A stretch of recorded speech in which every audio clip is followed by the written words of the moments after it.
Assalamualaikum warahmatullahi wabarakatuh. Waalaikumsalam warahmatullahi wabarakatuh. Pagi teman-teman. Pagi. Alhamdulillah hari ini kami dari kelompok 7 diberi kesempatan untuk memaparkan materi untuk pembelajaran kita hari ini. Bersama saya di sini sebagai moderator dan juga teman-teman dari kelompok 7 yang akan menyampaikan materinya pada hari ini. Jadi dalam menyampaikan materi ini tentu dibutuhkan sedikit perhatian dan kerjasama dari kita semua. Bagaimana nanti teman-teman menyampaikan materi itu juga kita perhatikan karena saya nggak bujukin. Jadi mau perkenalan dulu tuh langsung aja. Selamat ke materi pertama. Pengertian kalimat efektif. Nah, apa sih itu kalimat efektif? Kalimat yang efektif adalah kalimat yang mampu menyampaikan ide penulis atau pembicara kepada audiens yang dengan tepat, jelas, dan tanpa menimbulkan makna ganda. Adapun beberapa pakar yang mendefinisikan apa sih pengertian kalimat efektif itu. Yang pertama, menurut Kementerian Pendidikan dan Kebudayaan tahun 2018, mereka mengatakan kalimat yang efektif adalah kalimat yang memiliki struktur yang komprehensif, berketerkaitan elemen yang rasional, serta kesatuan makna yang menyeluruh. Kalimat yang efektif harus ringkas, jelas, serta sesuai dengan aturan bahasa Indonesia yang benar dan baik. Sedangkan menurut Arifin, kalimat yang efektif adalah kalimat yang dapat menghasilkan ide-ide di dalam pikiran pembaca atau pendengar serupa dengan apa yang ada di pikiran penulis atau pembicara. Menurut Ijono, kalimat efektif adalah kalimat yang singkat, padat, jelas, lengkap, dan dapat menyampaikan informasi secara cepat. Ada 3 karakteristik utama dalam kalimat efektif, yaitu yang pertama, kejelasan makna, yaitu menyampaikan ide dengan tepat tanpa menimbulkan makna ganda atau kebingungan bagi pembaca atau pendengar. Contohnya, dia menjual sepatu anak sekolah baru. Nah, itu kan kayak nggak jelas kan? Itu dia menjual sepatu baru untuk anak sekolah atau dia menjual sepatu anak sekolah yang baru. Jadi yang jelasnya itu ada 2, dia menjual sepatu baru untuk anak sekolah atau dia menjual sepatu anak sekolah yang masih baru. Kemudian yang kedua yaitu struktur komprehensif, yaitu kalimat efektif yang memiliki struktur yang terorganisir dengan baik dengan keterkaitan elemen yang rasional dan kesatuan makna yang menyeluruh. Contohnya, kalimat yang tidak komprehensif itu seperti kepada para siswa diharapkan agar supaya selalu menjaga kebersihan. Nah, kata agar dan supaya itu kan memiliki makna yang sama. Jadi dia tidak boleh disatukan. Itu akan terjadi pemborosan atau mubazir dalam kalimat. Nah, yang komprehensifnya, para siswa diharapkan untuk selalu menjaga kebersihan. Kemudian yang ketiga, ringkas dan padat. Kalimat efektif itu harus singkat, padat, dan lengkap dalam menyampaikan informasi tanpa kata-kata yang berlebihan atau tidak perlu. Contohnya, kalimat yang tidak ringkasnya itu untuk tujuan agar supaya mendapatkan hasil yang maksimal, kita harus bekerja keras. Nah, kata dari tujuan agar supaya itu dia memiliki makna yang sama. Jadi terlalu bertele-tele. Jadi kalimat yang ringkasnya yaitu untuk mendapatkan hasil yang maksimal, kita harus bekerja keras. Ada standar kalimat efektif, yaitu yang pertama, sesuai dengan aturan bahasa Indonesia yang baik dan benar, mengikuti kaidah tata bahasa.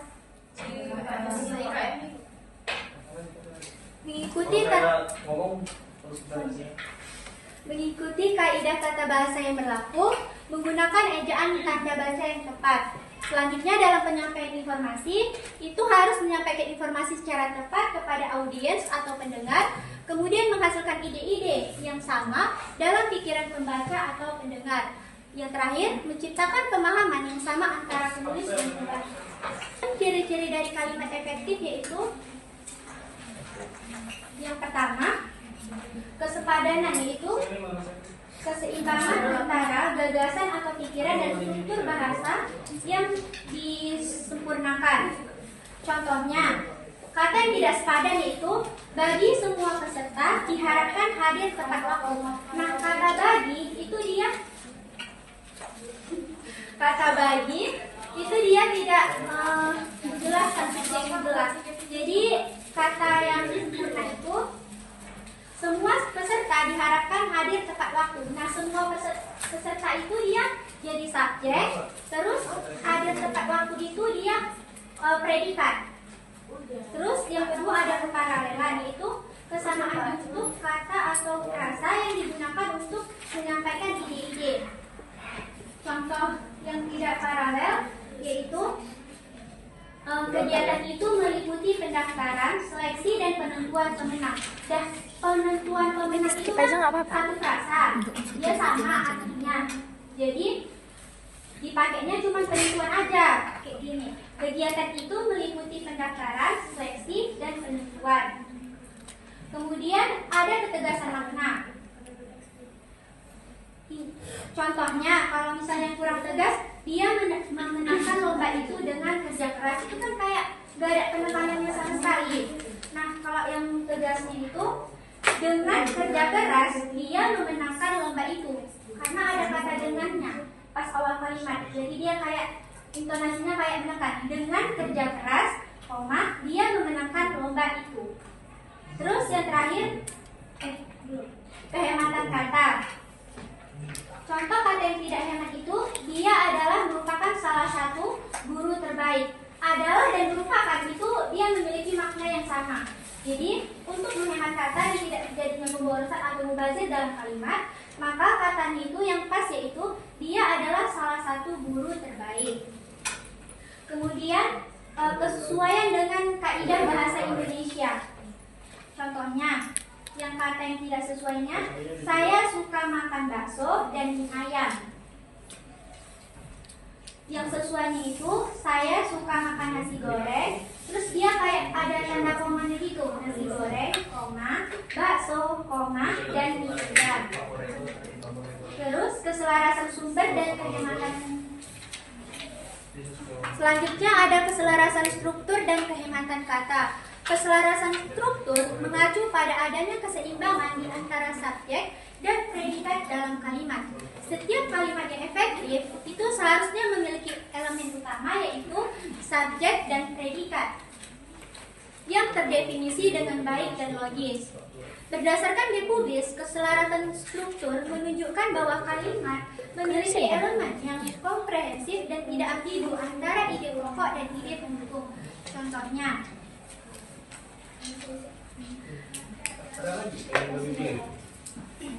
Contohnya, bagi siswa-siswi yang terlambat harus lapor ke guru.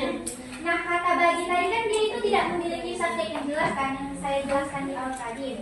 Terus kalimat yang efektifnya itu, siswa-siswi yang terlambat harus lapor ke guru. Kata baginya itu dihapus karena dia tidak memiliki subjek yang jelas. Keselarasan struktur tahu ya Pak? Keselarasan struktur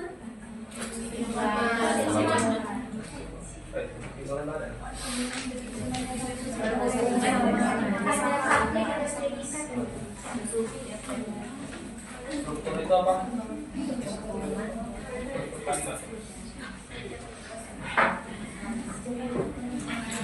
Nah, selanjutnya kehematan kata. Kehematan kata adalah kalimat yang efektif yang memanfaatkan kata-kata dengan bijak, tidak bersifat bertele-tele dan menghindari pengulangan kata-kata yang memiliki arti serupa. Nah, menurut Arifin, kehematan kata itu menjelaskan bahwa penghematan dalam kalimat yang efektif melarang penggunaan kata atau ungkapan yang tidak perlu sehingga pesan yang disampaikan dapat lebih efisien. Contohnya, naik ke atas tangga itu sangat tinggi. Nah, kalau misalnya kita naik, itu kan otomatis sudah ke atas kan. Jadi kita untuk menghemat kata dan juga tidak terjadinya pemborosan atau pemubaziran dalam kalimat, itu kata atasnya dihilangkan menjadi naik tangga itu sangat tinggi. Ketepatan pemilihan kata dan kelogisan makna. Nah, yang pertama, ketepatan pemilihan kata. Memilih kata-kata itu harus akurat supaya maknanya tidak menimbulkan interpretasi yang berbeda. Berdasarkan aturan, Asjad dan Ridwan menyatakan bahwa ketelitian dalam pemilihan kata memudahkan pembaca memudahkan pembaca menangkap arti kalimat sesuai dengan konteks dan tata bahasa. Contohnya, dia sangat pintar di matematika. Nah, ini kalimat yang tidak tepat dalam pemilihan katanya karena kata dinya juga tepat. Ini jadi yang tepat, dia sangat pandai dalam matematika. Contoh yang logis, misalnya kayak dulu, misalnya dia memasak tanpa memasak itu di dapur bukan di ruang tamu. Kayak kelogisan antara itunya sama tempatnya gitu Pak, kegiatan sama kegiatan. Kelogisan makna. Nah, kelogisan makna itu yaitu sebuah kalimat yang efektif harus memiliki logika yang jelas dan dapat dipahami dengan akal sehat. Keterkaitan di antara elemen kalimat harus dapat dipahami dengan baik. Menurut Dijono, kelogisan itu mengacu pada penyusunan kalimat yang didasarkan pada hubungan ide yang nyata dan tidak bertentangan dengan logika bahasa. Contohnya, ayah sedang memasak di ruang tamu. Kan kalau misalnya memasak kan di dapur, tapi di ruang tamu kan. Kalau misalnya itu salah. Yang betulnya, ayah sedang memasak di dapur karena itu lebih logis. Kepaduan gagasan dan keparalelan bentuk. Nah, yang pertama itu kepaduan dan kesatuan gagasan. Setiap kalimat yang efektif itu mengandung suatu ide utama yang konsisten dan terfokus. Contohnya, dia membaca buku sambil menonton televisi di sekolah. Nah, ini dia kalimatnya kayak nggak padu. Masa sekolah dia menonton televisi kan? Jadi yang betul, dia membaca buku di sekolah. Terus yang kedua, keparalelan bentuk, yaitu unsur-unsur dalam kalimat harus memiliki bentuk gramatikal yang sejajar. Contohnya, ini kalimat yang tidak efektif ya. Anak itu rajin belajar, bermain, dan dia suka menolong. Kalimat yang efektifnya, anak itu rajin belajar, bermain, dan menolong. Jadi dia nggak apa pakai dia suka ini, karena di awal dia udah ada ini, rajin itu. Selanjutnya akan dijelaskan oleh teman saya. Selanjutnya itu ketepatan ejaan dan tanda baca. Nah, kalimat efektif ini harus mengikuti kaidah ejaan dan tanda baca yang sesuai dengan pedoman umum ejaan bahasa Indonesia. Adapun 7 ciri kalimat efektif yaitu keselarasan struktur, kehematan kata, ketepatan pemilihan kata, kelogisan makna, kepaduan gagasan, keparalelan bentuk, dan ketepatan ejaan serta ketepatan tanda baca. Fungsi kalimat efektif yaitu kalimat efektif ini memainkan peran krusial dalam komunikasi baik tertulis maupun verbal. Tugasnya bukan hanya untuk menyampaikan informasi dengan gamblang, melainkan juga agar pembaca dapat menangkap tujuan penulis tanpa adanya ambisius. Nah, fungsi kalimat efektif ini tuh menyampaikan pesan, gagasan, ataupun informasi dengan jelas, tepat, dan mudah dipahami oleh pembaca atau pendengar. Dengan kalimat efektif ini, penulis atau pembicara, pendengar ataupun pembaca itu dapat menerima tanpa maksud yang mempunyai maksud yang double gitu. Nah, jadi penulis atau pembaca ini penulis atau pembicara ini harus menyampaikan dengan gagasan yang tepat seperti ciri-ciri tadi. Peran utama kalimat efektif, menurut Arifin, fungsi utama kalimat efektif adalah menyampaikan ide atau konsep dengan jelas kepada audiens. Kalimat yang dirancang dengan baik dapat menciptakan pemahaman dan seragam antara penulis dan audiens. Karena struktur serta pilihan kata yang digunakan tidak menyebabkan interpretasi yang berbeda. Ada 3 peran utama kalimat efektif itu, yaitu yang pertama kejelasan ide, itu menyampaikan konsep dengan transparan kepada audiens. Gagasan atau pesan utama yang ingin disampaikan dapat dipahami dengan mudah dan tidak menimbulkan tafsir ganda. Jadi kejelasan ide itu berarti setiap unsur ada di dalam kalimat subjek, predikat, objek, dan keterangan. Jadi dia jelas. Lalu pemahaman seragam, yaitu menciptakan interpretasi yang sama antara penulis dan pembaca. Setiap pembaca atau pendengar memiliki pengertian yang sama terhadap makna kalimat yang dibuat oleh penulis ataupun yang pembicara. Lalu masuk ke struktur tepat, yaitu pemilihan kata yang tidak menimbulkan ambiguitas. Berarti susunan unsur-unsur kalimat subjek, predikat, objek dan keterangan itu harus tersusun dengan benar dan sesuai dengan kaidah tata bahasa Indonesia. Struktur yang tepat membuat kalimat mudah dipahami, tidak rancu dan logis ketika dibicarakan. Seperti ke pasar ibu pergi pagi-pagi. Itu strukturnya kan tidak berurutan kan? Nah yang benar itu ibu pergi ke pasar pagi-pagi. Subjeknya itu ibu, predikatnya itu pergi, keterangannya itu pasar dan keterangan waktunya itu pagi. Fungsi sebagai sarana komunikasi. Menurut Ahmadiyah, Asjad dan Ridwan mengatakan bahwa kalimat yang efektif memiliki peran dalam menciptakan komunikasi yang tepat dan rasional, sehingga arti kalimat tidak menciptakan kebingungan. Kalimat yang tidak efektif bisa membuat pesan menjadi sulit dimengerti dan beresiko memunculkan kesalahan dan kepahaman. Kayak tadi, harus memiliki kejelasan ide, terus pemahaman seragam dan struktur yang tepat agar apa yang disampaikan dan apa yang ditulis itu dapat dimengerti oleh pembaca dan pendengar. Lalu dampak kalimat efektif dan tidak efektif. Nah, dampak kalimat yang efektif itu bisa menimbulkan komunikasi yang tepat dan rasional, arti kalimat jelas dan tidak membingungkan, mudah dipahamin, dan mudah juga dimengerti. Nah, sedangkan kalau kalimatnya itu tidak efektif, pesannya itu sulit juga dimengerti, resiko kesalahpahaman, interpretasi yang berbeda-beda dan menciptakan kebingungan. Masuk ke pola kalimat dasar. Pola kalimat dasar itu harus tepat. Kalimat itu harus memiliki kesatuan bentuk, sebab kesatuan bentuk itulah yang menjadikan adanya kesatuan arti. Kalimat yang polanya benar tentu memiliki kesatuan bentuk dan sekaligus kesatuan arti. Sebaliknya, kalimat yang polanya rusak atau kacau tidak menggambarkan kesatuan apa-apa dan merupakan suatu pernyataan yang salah. Pola kalimat yang menunjukkan kerangka utama penyusunan kalimat yang benar dan logis agar kalimat menjadi efektif, mudah dipahami, dan sesuai dengan kaidah bahasa Indonesia. Pola kalimat dasar adalah susunan inti dari sebuah kalimat yang terdiri dari unsur-unsur pembentukan seperti subjek, predikat, objek, pelengkap, dan keterangan. Seperti contohnya yang akan dijelaskan oleh Pi. Saya akan menjelaskan contoh pola kalimat dasar. Itu adalah subjek tambah predikat. Contoh kalimatnya itu dia membeli, dia itu subjek, membeli itu predikat. Yang kedua itu ada subjek tambah predikat tambah objek. Contoh kalimatnya itu dia membeli mangga. Subjek predikat keterangan itu kalimatnya saya mandi di pagi hari. Saya itu subjek, mandi itu predikat, di pagi hari itu keterangan. Terus contoh lanjutan pelengkap dan keterangan. Itu ada subjek tambah predikat tambah pelengkap. Itu kalimatnya saya membaca buku di perpustakaan. Saya itu subjek, membaca buku itu predikat, di perpustakaan itu pelengkap.